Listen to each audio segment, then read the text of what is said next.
Hello, നമ്മളങ്ങനെ പൂരം എക്സിബിഷനൊക്കെ പോയപ്പോൾ ഇതാ പഴയ ടൈപ്പ് മിഠായിസൊക്കെ കുറേ വാങ്ങിയിട്ടോ. അപ്പോൾ അതിൻ്റെ ഒരു സ്പെഷ്യൽ കവർ കിട്ടിയിട്ടുണ്ട്, ചോക്കർ മിഠായി കേട്ടോ. അപ്പോൾ അത് അതിൻ്റെ 2 മിഠായി കവർ ഞാൻ എടുത്തിട്ടുണ്ട്. എന്തായാലും മിഠായിയൊക്കെ അസലായിട്ട് കഴിച്ചതല്ലേ, അപ്പോൾ നമുക്ക് ഇത് വെച്ചിട്ട് ഒരു കുഞ്ഞിനായിട്ട് ചെയ്തെടുത്താലോ. സിമ്പിളാണെന്നേ, പെട്ടെന്ന് ഉണ്ടാക്കിയെടുക്കാനായിട്ട് പറ്റും. അപ്പോൾ ഇതാ ഒരു സെല്ലോ ടേപ്പ് എടുത്തിട്ടുണ്ട്. ഇതിൻ്റെ ഉള്ളിൽ നമ്മൾ ഈ മിഠായിയുടെ കടലാസ് ഇത് വെച്ച് കൊടുക്കാൻ പോവാണ്. ഏതൊക്കെ മിഠായി കിട്ടിയാലും ഇത് ഇതുപോലെ ചെയ്തെടുക്കാനായിട്ട് പറ്റും കേട്ടോ. അതായിരിക്കും നമ്മൾ മിഠായി കവർ എടുത്ത് വെക്കാറുണ്ടല്ലേ, ഏതെങ്കിലും ബുക്കിലൊക്കെ നമുക്ക് ഒട്ടിച്ച് വെക്കാനോ അല്ലെങ്കിൽ ഒരു മെമ്മറിയുടെ ഭാഗമൊക്കെ ആയിട്ട്. ഇന്ന് നമ്മളൊരു ബുക്ക് മാർക്കർ ഉണ്ടാക്കിയെടുക്കുന്നത് പെട്ടെന്ന് ഉണ്ടാക്കാൻ പറ്റുന്ന ഒരു ഐറ്റാണ്. എന്തായാലും ഇത് അത്യാവശ്യമുള്ള സമയമാണല്ലോ അല്ലേ. നമ്മൾ പഠിച്ചു കഴിഞ്ഞാൽ പുസ്തകത്തിൻ്റെ പേജ് ഒന്ന് മടക്കി വെക്കാണ് പതിവ്. അതിന് പകരം അതുപോലെ ബുക്ക് മാർക്കേഴ്സ് ആണെങ്കിൽ കുറച്ചുകൂടി കളറാക്കി എടുക്കാനായിട്ട് ബുക്ക് പറ്റില്ലേ. പെട്ടെന്ന് നമുക്ക് പേജ് ഐഡൻറ്റിഫൈ ചെയ്യാനായിട്ട് പറ്റും.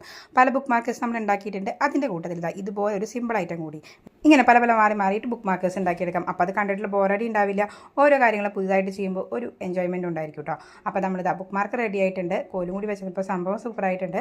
അപ്പോൾ നമ്മുടെ ബുക്കിലിന് വെക്കാം. അതുപോലെ തന്നെ ഒരു ജോക്കറിൻ്റെ ഒക്കെ ചിത്രം ആയതുകൊണ്ട് കുറച്ചുകൂടി ഇൻട്രസ്റ്റിംഗ് ആയിരിക്കും. അങ്ങനെ ഡിഫറെൻ്റ് ആയിട്ടുള്ള ബുക്ക് മാർക്സ് ഉണ്ടാക്കിയിട്ട് ട്രൈ ചെയ്ത് നോക്കൂ. അപ്പോൾ ബൈ, താങ്ക് യു.